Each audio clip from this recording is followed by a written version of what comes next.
ভোটের প্রচারের শেষ বেলায় একেবারে ঝড় তুলে দিয়েছিলেন নরেন্দ্র মোদী। তারপর এখান থেকে চলে যান সিকিমে। আজ সকালে দেখা গেল গ্যাংটকে, সেখানে তিনি যারা ফুটবল খেলেন, যারা ফুটবলের কোচিং নেন, তাদের সঙ্গে মাঠে নেমে পড়েছেন।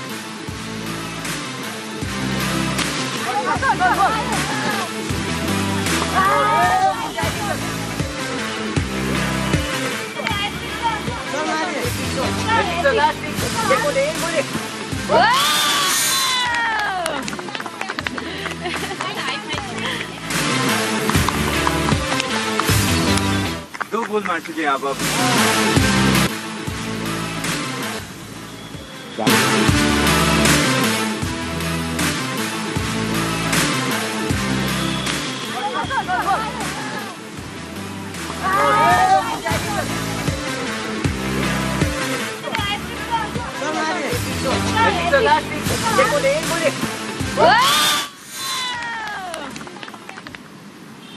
টিপ টিপ করে বৃষ্টি পড়ছে।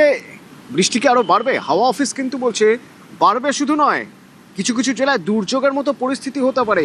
প্রবল ঝড় বৃষ্টি, কালবৈশাখী হতে পারে, অর্থাৎ ভোটের দিনই। কেমন থাকবে আবহাওয়া জানবো, বিশ্বজিৎ রয়েছে আমার সঙ্গে। বিশ্বজিৎ, একদমই, অর্থাৎ আজ থেকে বৃষ্টি শুরু হয়েছে। আগামীকাল এই ঝড় বৃষ্টি বাড়বে এবং আগামীকাল দুর্যোগের ঘনঘটা হতে পারে বেশ কিছু জেলাতে।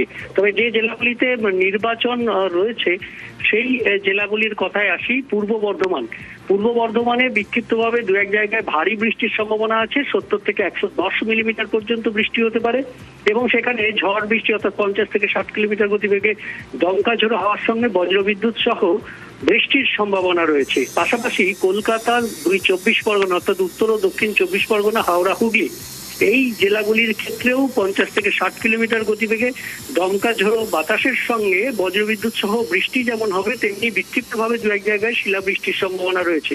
পাশাপাশি নদিয়া জেলাতেও নির্বাচন রয়েছে। নদিয়া জেলাতেও 40 থেকে 50 কিলোমিটার গতিবেগে দমকা ঝোড়ো হওয়ার সঙ্গে বজ্রবিদ্যুৎ সহ বৃষ্টি, অর্থাৎ সব জেলাতেই, যে জেলাতে নির্বাচন হবে সেই নির্বাচনের সব জেলাতেই দক্ষিণবঙ্গের বজ্রবিদ্যুৎ সহ বৃষ্টি, ঝোড়ো হাওয়া, কালবৈশাখী, শিলাবৃষ্টি এবং ভারী বৃষ্টির সম্ভাবনা এক জেলাতে রয়েছে। অর্থাৎ সব মিলিয়ে দুর্যোগপূর্ণ আবহাওয়া হতে পারে। ধন্যবাদ।